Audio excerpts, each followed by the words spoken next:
Qatar 2025 दुनिया के best engineers के दरमियान एक नई कहानी लिखी गई।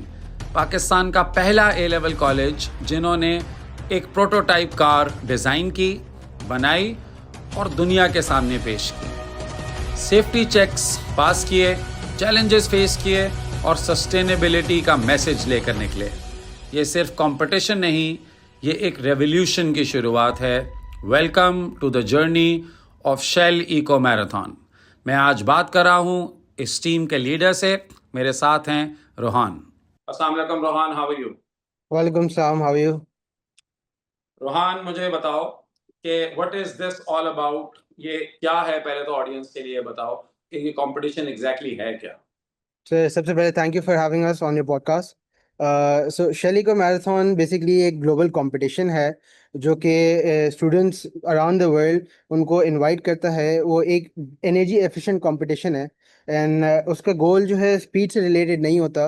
The goal is about building and fabricating and building an energy efficient car and bringing it to the competition to promote and support sustainability, eco-friendliness and cleanliness. और जो हम लोग सारा इलेक्ट्रिक की तरफ जा रहे हैं और क्लीनलीनेस की, इको फ्रेंडलीनेस की तरफ जा रहे हैं, ये उसको प्रमोट करता है। तो इस कंपटीशन में बेसिकली टीम्स जो हैं वो दो मेन कैटेगरीज होती हैं। एक आपका प्रोटोटाइप कैटेगरी होती है एंड एक आपका कंबशन अर्बन कैटेगरी होती है। अच्छा, उसमें एक सेकंड, यहाँ यहाँ रुक जाए रोहान। पहले मुझे ये बताइए कि इसमें कमाल की बात क्या है? ऐसे तो बहुत सारे कंपटीशन दुनिया में होते हैं, पाकिस्तान में होते हैं। सो इसमें आप लोगों की अचीवमेंट क्या है? पहले तो आप ये बताएं। से इसमें बेसिकली ये है कि हम जो हैं स्टूडेंट्स को इंजीनियरिंग में हैंड ऑन एक्सपीरियंस मिलता है कि हम स्क्रैच से खुद अपनी गाड़ी बनाएं, खुद उसको बिल्ड करें एंड देन उसमें हम लोग एज यंगस्टर्स उसमें चीज़ें हम ऐसे इनोवेट करें कि वो आगे एक क्लीनर और ग्रीनर फ्यूचर की तरफ, मतलब सस्टेनेबिलिटी को वो प्रमोट करती हो वो चीज़।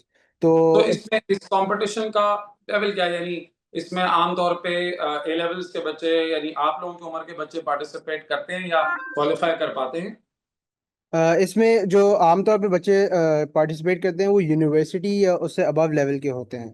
तो there has not been any A level college और ग्रुप ऑफ 16 टू 19 ईयर्स की टीम जो वहाँ पे गई हो अभी तक और इस कंपटीशन में पार्ट ली हो। तो हम लोग पाकिस्तान की फर्स्ट ए लेवल टीम है जो इस कंपटीशन में जिन्होंने हिस्सा लिया। एंड नॉट ओनली हिस्सा लिया बट हम लोगों ने अपने पहले ही साल में टेक्निकल और सेफ्टी इंस्पेक्शन क्लियर की थी, which is a very big part of this competition, the main goal of this competition. और क्या ऐसी भी टीम्स होती हैं जो नहीं ये इसको जो है वो क्लियर कर पाती हैं, इस टेक्निकल इंस्पेक्शन को? काफ़ी सारी टीम्स होती हैं जिनके उस दिन मसले मसाइल आ जाते हैं, वो नहीं क्लियर कर पाती। फिर अगर आप ये टेक्निकल एंड सेफ्टी इंस्पेक्शन नहीं क्लियर कर पाते तो आप अपनी गाड़ी ट्रैक पे नहीं लेकर जा सकते, जिसका मतलब होता है कि आप डिस्क्वालीफाई हो जाते हो and then you automatically have to go back.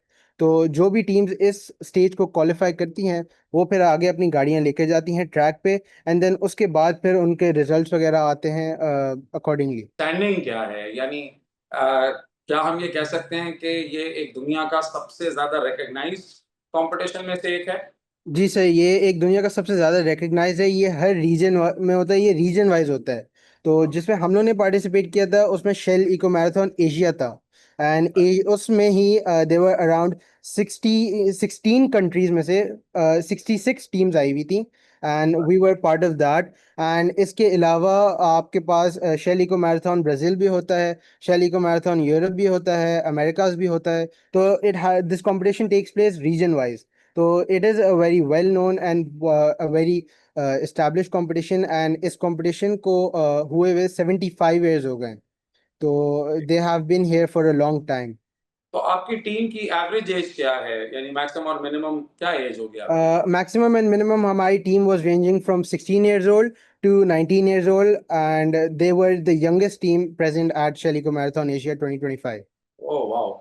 और तो फिर ये तो एक अचीवमेंट हुई ना कि आप पाकिस्तान की एक तो यंगेस्ट टीम है और आपने पहली अटेम्प्ट के अंदर ये अपनी टेक्निकल इंस्पेक्शन को भी क्लियर कर लिया है। एम आई राइट? Yes sir. ऑसम। अच्छा, अब मुझे ये बताओ यार रोहान, तुम्हारी एज में तो जब हम लोग होते थे, तो जब एग्जाम से फारिग होते थे, बिकॉज़ आई नो कि आप अभी ए लेवल्स के एग्जाम से फारिग हुए हैं, तो यार हम लोग तो सोचते थे कि क्रिकेट कहाँ खेलने जानी है और जो है ना वो घूमने किधर जाना है। क्या मोटिवेशन थी तुम लोगों की इस इसमें पार्टिसिपेट करने की इवेंट? सर बेसिकली हमारे कॉलेज ने ही जब हम लोग एएस थे, जब हम लोगों ने कॉलेज स्टार्ट ही किया था, तो निक्सर ने ये प्रोग्राम इंट्रोड्यूस करवाया था, जिधर उन्होंने एक उनका जो अपना निक्सर डे होता है, ये उन्होंने बेसिकली उसके लिए प्रोग्राम इंट्रोड्यूस करवाया था, जिसमें बच्चों को उन्होंने शुरू से सिखाया था। They gave on hands on experience, solid works सिखाया शुरू से, बेसिक्स सारी हम लोग को सिखाई। एंड देन उसके बाद बच्चों ने खुद, हम लोग ने अपने स्क्रैच मेटल से गाड़ियां बिल्ड की। एंड देन उसके बाद जो कंपटीशन था उस दिन चलाई भी। तो every one was very happy with this initiative. And सबको ये चीज़ पसंद आई थी कि वो इंजीनियरिंग सिर्फ पढ़ नहीं रहे हैं, वो साथ में इम्प्लीमेंट भी कर रहे हैं, वो उस चीज़ को उसको एज अ कंपटीशन में भी ले रहे हैं, कंपेटिटिवनेस उसमें अपनी दिखा रहे हैं, स्किल्स दिखा रहे हैं सब। तो ये चीज़ काफ़ी सारी पसंद आई थी। ओके, सो बेसिकली आप जिस कॉलेज में पढ़ते थे या पढ़ते हैं कह लीजिए, उसमें काफ़ी सारे स्टूडेंट्स अभी पढ़ भी रहे होंगे। कुछ मेरी क्लास में भी हैं, सो आई नो। सो निक्सर कॉलेज ने एक इनिशिएटिव लिया कि आप लोगों को इस तरह के कोई प्रोग्राम के अंदर इन्वॉल्व करने का, एंड देन इट एक्चुअली मटीरियलाइज्ड और आप इस कॉम्पिटिशन के अंदर जो है वो पार्टिसिपेट करने चले गए। If I am not wrong, ऐसा ही है ना ये? जी सर, ऐसे ही है। Okay, nice. सो अब मुझे ये बताएँ, अगर हमें स्टेप बाय स्टेप रोहान आप गाइड कीजिए कि एग्जैक्टली आप लोगों ने क्या किया, क्या बनाया, क्या फिर क्या भेजा? So just walk us through the whole process. Sir basically हमारी प्रेप वगैरह स्टार्ट हुई थी फ्रॉम अक्टूबर। एंड अक्टूबर में हमारी थ्योरी क्लासेस होती थी, जिसमें we used to sit down and we used to first we learned solid works, कि उस पे हमें 3D कैड मॉडल किस तरह बनाना है, क्योंकि ये ज़रा सबसे थोड़ा-सा पहले ऑडियंस के लिए ज़रा आसान लफ्ज़ों में बताइए। What do you mean by 3D CAD model? बहुत सारे लोगों को शायद समझ थ्री नहीं डी आए। कैड मॉडल इज बेसिकली जब आप कोई चीज़ रियल लाइफ में बना रहे होते हो, तो आप उसको पहले एक सॉफ्टवेयर होता है उसमें आप बनाते हैं। आप उसको उस चीज़ को टेस्ट करते हैं कि अगर इन, क्योंकि अगर आप बनाते हो तो उसमें खर्चा लगता है, उसमें you need to have material, मगर उसमें टाइम भी लगता है, मेहनत भी लगती है। मगर वो चीज़ अगर आपकी सक्सेसफुल ना हो तो it all goes to waste. तो to prevent that you make your model, जो भी आपने बनाना होता है, जो भी डिज़ाइन करना होता है, वो आप पहले एक सॉफ्टवेयर पे बनाते हो। उस सॉफ्टवेयर पे देन आप उसको टेस्ट करते हैं कि कौन सा मटेरियल आपको सबसे सही पड़ेगा। एंड अगर कोई आपके डिफॉर्मेशंस, कोई मसले आ रहे हैं, वो सॉफ्टवेयर आपको खुद उसमें बता देता है। तो यू पहले से काइंड गेट पास दैट। तो जब आप कैड मॉडल बना के अपना फाइनलाइज कर लेते हो, तो it's basically just putting that into a real life version and then making it, fabricating that same model in real life. अच्छा, तो आपने सबसे पहले कंप्यूटर के सॉफ्टवेयर पे एक डिज़ाइन क्रिएट किया जी। और सॉफ्टवेयर से ही आपने उसके डिज़ाइन के लिए कौन-सा मेटल चूज़ करना है, उसके अंदर क्या प्रॉब्लम आ सकते हैं, उसने आपको इंडिकेट कर दिया। जी। अब आपने उसको एक्चुअली इम्प्लीमेंट करना है। जी। ये तो अब आप ये कह रहे हैं कि अब आपने उसको फैब्रिकेट करने का मतलब आपने उसको एक असली शक्ल दी। जी। अब ये असली शक्ल आपने किस चीज़ से दी? कितना टाइम लगा? इसको ज़रा एक्सप्लेन करें कि ये एक्सपीरियंस कैसा रहा? ये एक्सपीरियंस हम लोग का काफ़ी अच्छा था, क्योंकि we were surprisingly short on time. तो यूजुअली जो प्रेप अगस्त से स्टार्ट होती है, हमारी थोड़ी लेट हुई थी, जिसकी वजह से we were very short on time. तो जो भी हमने किया काफ़ी जल्दी जल्दी किया, मगर उसमें we had to also make sure कि हम एरर्स ना करें। तो जो हमारी चासी थी, वो हम लोग ने मेटल माइल्ड स्टील के पाइप्स आते हैं, हमने उनसे बनाई थी। तो उनको आप मेजर करते हो, आप कट करते हो अकॉर्डिंगली, एंड देन वेल्ड करते हो टू गिव इट द चासी की फ्रेम। ये इससे आपकी चासी तैयार हो जाती है। और ये फिर सारा काम आप लोगों ने खुद किया? जी, हम लोगों ने खुद किया था अपनी। तो फिर उसके बाद आती है बॉडी की बारी। तो चैसी बन जाती है, तो फिर हम लोग बॉडी भी कैड मॉडल पे, अपने सॉलिड वर्क्स पे ही डिज़ाइन करते हैं। तो उसको बनाने का तरीका थोड़ा अलग होता है, क्योंकि आपकी बॉडी जो है एक 3D फीचर, मतलब एक थोड़ा डिफरेंट होता है। It's not just joining pipes. तो उसके लिए पहले हमें एक जिक्सॉ बनाना होता है। It's basically like a skeletal version of the body. And then उसमें हम लोग फिलिंग करके उसको बिल्कुल एक सॉलिड वर्जन बना के, देन उस पे हम लोग अपना मटेरियल लेआउट करते हैं। मटेरियल में हम लोग के पास options glass fibre and carbon fibre के होते हैं। तो हम लोग ने इस साल ग्लास फाइबर के साथ गए थे, तो वो लेआउट करके फिर आपकी उससे बॉडी बनती है। तो बॉडी बना के फिर उसके बाद इन चीज़ों को हम लोग सारे को असेंबल करते हैं साथ में। तो चासी भी रेडी होती है एंड बॉडी भी रेडी होती है, and then we combine that and then we basically give it shape, the shape of our vehicle, and then इसमें ठीक। हम बाकी अपने पार्ट्स एंड इलेक्ट्रॉनिक्स इम्प्लीमेंट करते हैं। तो अब आपकी बॉडी बन गई, अब ये ड्राइव कैसे होगी, इसके इसके पीछे पावर कहाँ से आएगी जी इस बॉडी के लिए? सिंस हम लोग का प्रोटोटाइप कैटेगरी थी एंड इसमें हम लोग ऑल इलेक्ट्रिक व्हीकल बना रहे थे, तो आवर अच्छा। Power train was an electric motor. तो okay. Once we made that, हमने इलेक्ट्रिक मोटर अपनी ली। हमने बैटरी भी इसकी अपनी खुद सेल्स से बनाई थी। वी डिड नॉट अच्छा। Buy we did not buy a battery. जो हम लोग ने इंडिविजुअल सेल्स लेके उससे खुद अपनी कस्टम बैटरी बनाई थी according to our need. And ये बेसिकली हमें आगे जाके कंपटीशन में हेल्प करता है, तो वो चीज़ें हम लोग ने इसमें इम्प्लीमेंट की। अच्छा, तो जब ये आपकी गाड़ी पूरी तैयार हो गई, फिर आपने यहाँ पर इसको ज़ाहिर है टेस्ट वगैरह किया। Were you guys happy with the result that you got जब गाड़ी बन गई? तो कैसे, क्या फीलिंग थी? यस वी वर, क्योंकि हम लोग बहुत ज़्यादा टाइम लगाते थे। हम लोग सुबह जाते थे एंड रात को वापस आते थे। हम लोग की दिन भर की मेहनत होती थी। तो it kind like looking at the our hard work and looking at our मेहनत बीइंग पेड ऑफ। एंड जो हमने चीज़ इसमें इतनी मेहनत की, इतना काम किया, एंड वो एक्चुअली चल रही है, एंड वो उसमें कोई मसला नहीं आ रहा है। तो हम लोग की पूरी टीम काफ़ी खुश थी एंड काफ़ी एक्साइटेड भी थी एंड काफ़ी पुरजोश भी थी कि हम लोग कंपटीशन में पहली दफ़ा जा रहे हैं एंड जो चीज़ लेके जा रहे हैं वो एक्चुअली काम कर भी रही है। ओके, सो रोहान मुझे इसमें ये बताओ कि अब तुम्हारी एज के बहुत सारे बच्चे जब ये सुन रहे होंगे और पेरेंट्स सुन रहे होंगे, तो वहाँ पर बच्चे ये कहते हैं हमारे पास तो टाइम ही नहीं होता इस तरह के कामों का, पढ़ाई का लोड इतना होता है। ज़ाहिर है आप भी अपने एग्ज़ाम की तैयारी उस वक़्त कर रहे थे, आपके ए लेवल्स के पेपर्स भी होने थे। So how did you manage your time कि इतना आप खुद ही कह रहे हैं कि इसमें बहुत ज़्यादा आपका वक़्त लग रहा था, तो पढ़ाई और इसको बैलेंस कैसे किया? पढ़ाई का बेसिकली ये होता था कि हम लोग जो भी फारिग टाइम हम लोग को मिलता था उससे पहले, before the competition, before the prep, and जब हम लोग काम कर रहे थे हम लोग अपने शेड्यूल्स बनाते थे। तो we use to give time to our studies as well, but we use to also have time for this as well. And हम अपने दिन को मैनेज करके फिर उसके हिसाब से चलते थे, क्योंकि obviously it is not easy to have both the things working around. फिर उसके बाद उसके अलावा भी पढ़ाई एंड गाड़ी बनाने के अलावा भी और भी चीज़ें होती हैं। तो इन सब को हम लोग शेड्यूल के हिसाब से मैनेज करके चलते थे, ताकि किसी चीज़ में भी मसला कोई ना आए एंड दोनों चीज़ें आसानी से चल सकें। नाइस। अच्छा, अब ये बताइए, ये गाड़ी फिर आप लोगों ने क्या किया? कतर पहुँचाई? जी, बेसिकली हम लोग की शिपमेंट गई थी बाय सी। तो जी। Once we were done with making the car, हमने इसको क्रेट में लोड किया था, इसको हम लोग ने सिक्योर किया था, and then we handed it over to our freight forwarder and our जो भी सब बंदा था, जो कि ये इनको कंटेनर्स में डाल के बाय सी कतर लेकर गया था। तो ये जी। हमें बाय सी रिसीव हुई थी। अब ये गाड़ी जब कतर पहुँच गई तो आप में से कोई वहाँ पे ज़ाहिर है उन्होंने इसकी इंस्पेक्शन करनी थी। तो आपकी टीम कतर गई थी जब ये इंस्पेक्शन करवाने के लिए? यस सर, हमारी पूरी टीम कतर गई थी एंड वहाँ पे हमें खुद अपनी गाड़ी को वो क्रेट से निकाल के सेटअप करके एंड देन उसके बाद खुद इंस्पेक्शन पे लेकर जाना होता है, जहाँ पे इस गाड़ी की इंस्पेक्शन होनी थी। व्हाट रियली हैपेंड इंस्पेक्शन में, क्या किया उन्होंने, क्या देखा? तो इंस्पेक्शन में basically they look at each and every single part, each and every single detail of the car, they look at the weight of the car. उन्होंने हमें कंपटीशन से पहले एक रूल बुक दी हुई होती है, जिसमें सारी चीज़ें सेट होती हैं कि हमें इस रूल्स के अंदर गाड़ी बनानी होती है। तो जब हम गाड़ी बना रहे थे तो हमें भी उन रूल्स को अपने सामने रख के गाड़ी बनानी थी। एंड देन वहाँ पे भी उस रूल्स के अकॉर्डिंग टोटल 11 चेक पॉइंट्स होते हैं।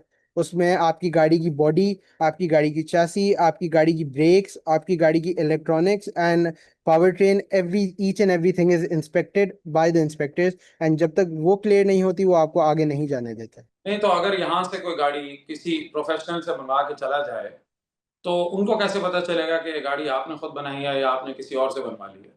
वो गाड़ी की हर एक डॉक्यूमेंटेशन आपसे मांगते हैं, जो जो आप पार्ट लगाते हो, जो जो आप चीज़ बनाते हो, वो कंप्लीट डॉक्यूमेंटेशन मांगते हैं। एंड देन वो आपसे पूछते भी हैं वाइल इंस्पेक्टिंग, वो आपसे क्वेश्चंस करते हैं कि ये किस तरह से आपने किया, वो किस तरह से किया, टू सी कि भाई जिस जो लेकर आ रहा है गाड़ी, उसको पता है कि उसने क्या किया है और क्या नहीं किया है। सो अब व्हाट नेक्स्ट? अब ये आपकी गाड़ी जो है वो इंस्पेक्शन से, टेक्निकल इंस्पेक्शन से अप्रूव हो गई है। सो अब क्या होना होगा? What next? So after technical inspection जब क्लियर हो जाती है, तो उसके बाद फिर हमारी गाड़ी जो है ट्रैक पे जाती है। ट्रैक पे बेसिकली हम लोग का एक लैप होते हैं। टोटल हर टीम को 6 ट्राइज दिए जाते हैं। तो उन 6 ट्राइज में हम लोग लैप एक अपना कंप्लीट करते हैं। एंड फिर उसके बाद उसमें हमारी एफिशिएंसी और एक मीटर दिया हुआ होता है। वो कंपटीशन जो शेल कंपटीशन होता है उनकी अपनी तरफ से दिया जाता है। तो वो हम अपने सिस्टम में जब लगाते हैं, तो वो हमारी एफिशिएंसी कैलकुलेट कर रहा होता है, एंड वो कंपटीशन के ऑर्गेनाइजर्स के पास ऑटोमेटिकली जा रही होती है। तो once you complete a lab, the efficiency results go to the organisers, and वो डिस्प्ले कर रहे होते हैं कि कौन किस रैंकिंग पर है एंड किसकी क्या एफिशिएंसी आ रही है। तो आपकी क्या एफिशिएंसी आई? अनफॉर्चुनेटली इस साल जो है हमारे साथ थोड़ा मिसहैप हुए थे। हम क्योंकि गाड़ी लैप पूरा कंप्लीट नहीं कर पाई थी, तो हमारा वो लैप डिस्क्वालीफाई हो गया था, जिसकी वजह से हम पूरा अपना लैप कंप्लीट नहीं कर पाए थे, एंड हम अपनी एफिशिएंसी रिकॉर्ड नहीं कर पाए थे। Well, that's perfectly okay, यार. I mean, these failures are actually part of learning. So I'm pretty sure कि इससे आपने बहुत कुछ सीखा होगा इस फेलियर से. काफी कुछ सीखा हम लोग ने इससे। इस कंपटीशन के थ्रू मुझे as a team manager team को मैनेज करने की स्किल्स आई, मुझे क्रिटिकल थिंकिंग। उस टाइम पे जब आपको बहुत प्रेशर होता है एंड आपके ऊपर आप टेंस माहौल होता है कि आपको गाड़ी भी तैयार करनी है इन टाइम, एंड देन आपको टीम भी मैनेज करनी है, आपको सारी चीज़ें मैनेज करनी है। तो ये सारी चीज़ें जो है, जो कि कुछ लोगों को इस एज लेवल पे नहीं एक्सपीरियंस करने को मिलता, I got to experience that, and वो मुझे काफ़ी हेल्प करेगा आगे जाके। Yeah, and this experience is gold, Rohan. I'm telling you, a lot of people they spend their lives, but वो इस तरह के experiences नहीं कर पाते. At this young age, माशाल्लाह से, you've managed a team, you've achieved so much. Congratulations मेरी तरफ से तुम लोगों को बहुत थैंक बहुत. You so much. I'm really honored because मैं तुम्हारा टीचर भी रह चुका हूँ और भी जो इस टीम में बच्चे हैं, I am their teacher, so I feel proud कि मेरे students जिस कॉलेज में पढ़ाता हूँ वहाँ के स्टूडेंट्स जो हैं वो इस तरह के इवेंट्स के अंदर पार्टिसिपेट करें. I think more and more people from this country should attempt things like these irrespective of what the results are. But जो ना going into this competition itself is a big achievement. Rohan, in the end मुझे ये बताओ कि तुम क्या message दोगे अपने दोस्तों को, अपने एजमेट्स को, अपने से जूनियर बच्चों को जो इस वक्त स्कूल्स में हैं, अ, कैसे वो अगर आना चाहें इस तरह की कंपटीशन में, फील्ड में, किस एज से वो क्या करना स्टार्ट करें so they are good enough to participate and to get accepted in competitions like these? Sir, all I want to say is कि आपका जो भी पैशन है, जो भी आपका गोल है, आप उस गोल के अचीव करने के लिए जितनी मेहनत आप कर सकते हो आप करो। Don't give up on your dreams, don't give up on your goals, क्योंकि आपकी ही मेहनत आपको ही बाद में जाके उसका रिवॉर्ड मिलेगा। एंड जितनी आप अपने काम में अपनी जो भी गोल है उसमें जितना आप हार्डवर्क लगाओगे, it will pay you off. So अगर आपको इस तरह के कॉम्पिटिशन्स में आना है, if you are passionate about these things, तो आप अपने सराउंडिंग्स में देखें। जैसे अगर हम लोग के कॉलेज में ये इनिशिएटिव था, हम लोग ने इसका फ़ायदा लिया, इससे हम लोग ने अपने जो पैशन था उसको हम लोग ने इम्प्लीमेंट किया, एंड देन कंपटीशन में हम लोग गए। तो उस तरह से जो भी आपकी सराउंडिंग में चीज़ें हैं, जो भी अवेलेबल टूल्स हैं, आप ज़रूर उनको इस्तेमाल करें, एंड दे विल मैं एक हेल्प यू मशवरा अलॉट। दूं आप लोगों को, रोहन. आई वुड सजेस्ट कि सिंस आप इस पूरे प्रोसेस से गुजर चुके हैं, I am sure you have learn so many things. Why don't you take this initiative कि आप खुद जो है वो इस तरह के कोई कंपटीशन डिजाइन करें. And I assure you I can help you. मैं स्कूल्स में, कॉलेजेस में, because I mean I go to a lot of places, school colleges में. सो आई थिंक ये इनिशिएटिव तुम लोगों को लेना चाहिए कि हाँ, लोकल कंपटीशन कराओ. शायद नॉट, ज़ाहिर है शेल के स्केल पे तो नहीं करा सकते, बट उसको आप लेगो से शुरू कर दें कि आप लेगोस देके बच्चों से कहें कि यार एक डिज़ाइन कर लें गाड़ी, या बेसिक मॉडल बना दें. So I think this will be a great service to the nation कि अगर तुम लोग इस तरह को इनिशिएटिव लेते हैं. I am ready to help you in this as much as I can. This is also a part of a team का हमारा ये गोल है कि हम लोग अपनी जो कम्युनिटी है हम उसको जो सारी चीज़ें हैं we give back to our community and we want to do that we are currently also doing that through our social media platforms and our team हम प्लांटेशन ड्राइव कैरी आउट कर रहे हैं एंड आगे हमारे पास और भी ज़्यादा projects हैं जो कि हम कैरी आउट करेंगे ताकि हम अपने इन्वायरमेंट हम अपनी कम्युनिटी को कुछ वापस भी दे सकें। करंटली 14 अगस्त को हम लोग ने एक प्लांटेशन ड्राइव ऑर्गेनाइज की थी जिसमें we distributed about 2000 plus seeds ताकि हम लोग पाकिस्तान को क्लीनर और ग्रीनर बना सकें। एंड इसी तरह से और भी हमारे सारे प्रोजेक्ट्स लाइंड अप हैं एंड हमारे मार्केटिंग डिपार्टमेंट जो है इनको देख रहा है तो उस पे हम लोग बहुत काम कर रहे हैं and we will also look into your suggestions here. Thank you so much, Rohan. And trust me, it always feels so good to interview, young minds like you. I hope you keep continue to do this good work. हमारी team इंशाल्लाह आगे के भी जितने भी projects हैं उसके अंदर सक्सेसफुल हो and best of luck. Thank you so much, sir. Allah Hafiz. Allah Hafiz.